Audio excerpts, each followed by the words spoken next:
Our next speaker is John Cook from Monash University, someone whose work I have followed for a long time and I've never met, but hello. His paper today is called Building Public Resilience to Misinformation Through Critical Thinking.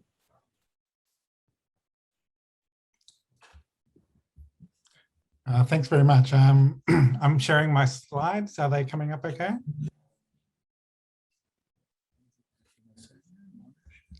I'm not hearing anything, so I'll take, okay. Yes, John. We're all good. Okay, great. Thank you. Thanks very much for this invitation to speak. I really wish that I could be there, but they're not letting anyone leave Australia at the moment. So with great regret, I'm joining you by Zoom. I'm going to talk about inoculation, which Steve touched on, but get into a lot more detail and talk about the general principles of inoculation. Inoculation is a very versatile technique for countering misinformation. I've applied it. Steve mentioned applying it to videos. I've also used these techniques to with infographics and newspaper op-eds in college textbooks, curriculum for high schools. These are the kind of principles that can be applied in many different ways and in many scalable ways. So I'm just keep that in mind as I talk through this. It can be applied across different topics and in different formats. So what I'm going to talk about today is I'm going to go through a few specific studies looking at different aspects of how to counter misinformation and then extract some of the general principles from this research. I wanted to start with a paper published by Sander van der Linden in 2017 and his colleagues, which was looking at how to inoculate the public against misinformation. And I like to talk about this paper because it also puts a spotlight on one of the ways that misinformation does damage. What they did was they showed people conflicting pieces of information. One message they showed was the 97% scientific consensus that humans are causing global warming. Another message that they showed people was misinformation casting doubt on the scientific consensus. Specifically, it was text taken from a website, the Global Warming Petition Project, which the whole purpose of it is to try to confuse the public about the degree of scientific consensus. And here's what they found. The first group were shown just the 97% consensus, and they found a strong positive effect, while the group that was only shown misinformation had a significant negative effect. And so that tells us that one way that misinformation does damage is it does reduce people's accurate beliefs. It can cause people to believe wrong beliefs. But the third group was shown both the fact and the myth, the 97% consensus and the Global Warming Petition Project. And with this group, the two cancelled each other out. And this points to one of the most insidious elements or impacts of misinformation. Misinformation can cancel out facts. Even if we do an effective job and hone our messages and get them out to a lot of people, that work can still be undone by misinformation. And so this is, I think, one of the dangerous things about misinformation, but it also points to a potential solution. The reason why misinformation can cancel out facts is because people can't resolve the conflict between the two. They don't know which is the fact and which is the myth. And so a way to counter that is by giving people the tools to be able to distinguish facts from myths. The way they did that in this study was using the framework of inoculation theory. You can build people's immunity against misinformation by exposing them to a weakened form of misinformation, in the same way that we can develop immunity to a virus by being exposed to a vaccination or a weakened form of the virus. What they found was when they delivered misinformation in a weakened form, by explaining the techniques that the misinformation uses to mislead, then the misinformation was mostly neutralized and the facts were able to have a positive effect. And that's what we see here with the fourth group in this bar chart. And so this points to the first principle I wanted to talk about, which is explaining the techniques that misinformation used to mislead can neutralize it and immunize people against the misinformation. The second study I wanted to talk about was a paper that I published with Stefan Lewandowski, also in 2017. And coincidentally, while we were conducting our research at the same time as Sander van der Linden, we were even looking at the same misinformation, the global warming petition project.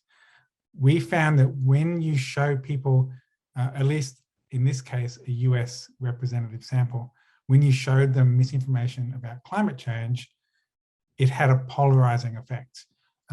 This result here shows the impact of misinformation across political ideology. And the more politically conservative people were, the stronger the negative effect of the misinformation. So political conservatives believing climate change went down, or they were just more influenced by misinformation about climate change.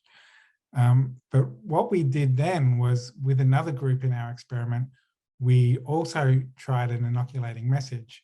But the big difference between our inoculation and the one that Sander van der Linden tried was we didn't mention the global warming petition project at all. Instead, we talked in general terms about the techniques used to mislead, or specifically the technique of fake experts, which is using spokespeople who convey the impression of expertise, but don't have any of the actual relevant expertise. And then we use tobacco as an analogy or an example of that fake expert strategy. We found that using a general inoculation neutralized the misinformation across the political spectrum.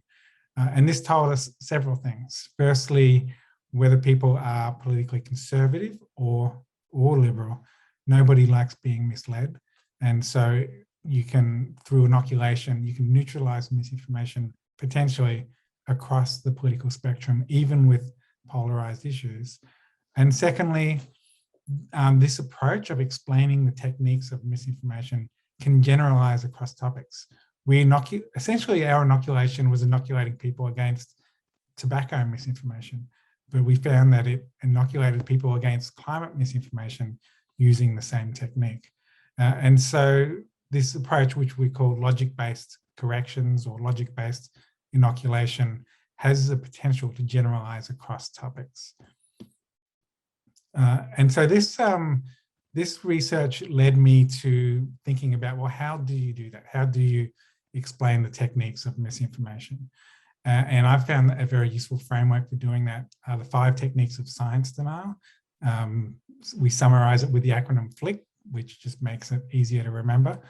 And I thought it was really interesting, the discussion during Steve's talk about intentionality.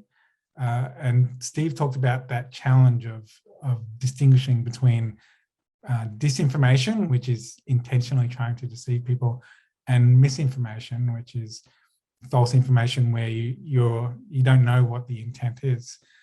The challenge with telling the difference between misinformation and disinformation is that these techniques can be rhetorical techniques that a person uses intentionally to try to deceive people. They might use fake experts or cherry pick the data intentionally in order to deceive. But these techniques of denial can also be the result of cognitive biases. For example, with fake experts, we tend to ascribe greater expertise to people that say things that we agree with. It's like you look at someone's music collection and think, you have great taste. You're actually saying you have my taste in music. Similarly, cherry picking can result from confirmation bias. We tend to place more weight on evidence that agrees with our pre-existing beliefs. So cognitive biases can result in people basically self-deceiving themselves and using these techniques of science denial, which looks exactly the same as people intentionally deceiving and using those same rhetorical techniques. So that's a big challenge in telling the difference between misinformation and disinformation. And my general practice is to be agnostic about intent and focus on the techniques used rather than whether they're lying or not. The 5 techniques of denial too, these are really broad categories. And over the last decade, I've gradually been building up a taxonomy of the different techniques of the misinformation, whether they're logical fallacies or rhetorical techniques or traits of conspiratorial thinking. And it's an ever-growing, like this is not a comprehensive taxonomy at all. There's a lot more that can be added in there. And that in itself is a communication and an education challenge, which I'll come back to in a moment. The next study I wanted to talk about was mentioned by Steve earlier today, and Lee also brought it up yesterday. It's a paper by Schmidt and Betsch that looked at providing debunkings of misinformation across climate change and vaccination amongst German audiences or German participants, as well as US participants. And they used 2 different approaches to countering misinformation. The first approach, and these are the boxes down the left-hand side of this slide, were the 5 techniques of science denial. So selectivity is another word for cherry picking, and misrepresentation or false logic is another word for logical fallacies. But it's basically that same flick taxonomy. So technique rebuttal or logic-based corrections was one approach. Their other approach was topic rebuttal, which is also known as fact-based corrections. And what they found was both the topic approach or the fact-based approach and the technique approach or the logic-based approach were both effective in countering misinformation. But they also commented in their paper that because those techniques are seen across different subjects, across different areas of science, explaining the rhetorical techniques has this extra power of generalizing across issues. So it's really the same result that we found in our paper, where you can inoculate people in one topic, but you get this umbrella of protection across multiple topics. And adding some nuance to this paper was my 4th and final paper, which was a study that I published with some of my colleagues at George Mason and George Washington University, I think. So what we did was we tested fact-based and logic-based corrections. So either explaining the facts or explaining the rhetorical techniques in misinformation. There was a bit of a twist to this study. We were also exploring humor as a approach to countering misinformation. But the key thing we were interested in was facts versus logic as a technique to counter misinformation. And it was similar to Schmidt and Betsch's study, the fact versus the logic, but with one extra wrinkle. We also tested either debunking the misinformation after they've seen the myth or pre-bunking it before they saw the myth. And we got results that were consistent with Schmidt's research, but also a few variations which add a little bit of extra nuance to it. Now, firstly, if you look to the 2 right-hand bars here, these were the logic-based corrections, either pre-bunking or debunking, and they were roughly equally effective. And if you compare it to the red bar all the way over to the left, you can see that the logic-based corrections did reduce people's belief in the misinformation that we were trying to debunk. And so that tells us that whether a logic-based correction comes before or after a myth, it's equally effective. However, the fact-based approach depended on when people saw it. If the fact was the last thing that people saw, so they read the myth and then they read the factual explanation, that was also effective in debunking the myth. But if people saw the factual explanation first as a pre-bunking, and then they saw the myth cancelled out the facts. which was consistent with Van der Linden's earlier study, where myths cancel out facts. And so what that tells us is facts and logic can both be effective, but it depends on the context. And we don't always have control over what order the public perceive misinformation. So what we took from this was that providing logical explanations of how misinformation misleads is robust as you send it out into the wild world. And ideally combining factual explanations with basically like wrapping them in bubble wrap of explanations of how they can be distorted, can potentially give our facts more resilience when we send them out into the world. Now I just wanted to give you a couple of examples of putting this into practice.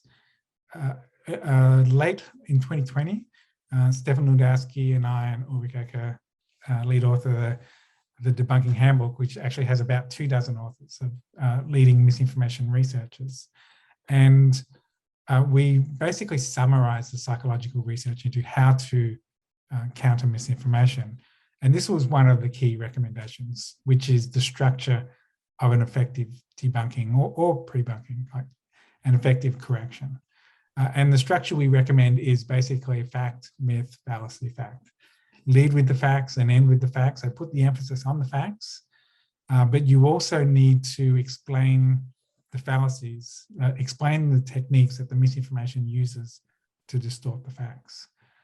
And this is a very versatile format that I've used from infographics to short videos, to long videos, to newspaper op-eds, and even chapters in college textbooks. And just over the last year, I've been collaborating with Facebook on developing fact checks of misinformation, and have tried to, and I've used the fact myth fallacy structure in writing the fact checks that are published on the Facebook platform. Before I jump into that, I wanted to just quickly follow up on Eileen's talk.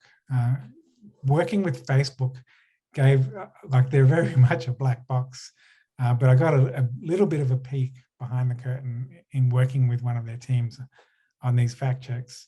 And one thing I learned from that collaboration, which is ongoing, is another potential tool in how to get better outcomes from social media platforms like Facebook. The impression that I got was that they are always navigating this path of least controversy.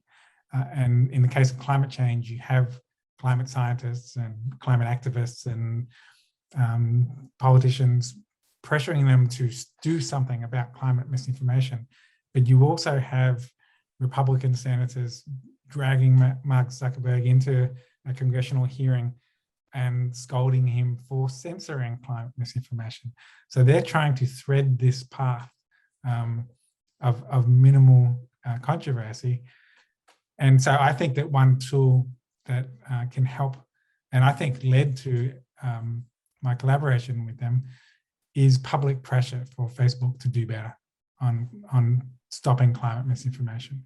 So yeah, I think that public pressure it's not the be all and end all, but it's one amongst a suite of tools that we have to try to improve outcomes from social media platforms. So getting back to these fact checks that we published on Facebook, basically the way we approached them was firstly leading with the facts. What were the key facts that we wanted to emphasize while debunking a myth? Then introducing the myth, explaining how the myth misleads, and then reaffirming the fact again at the end.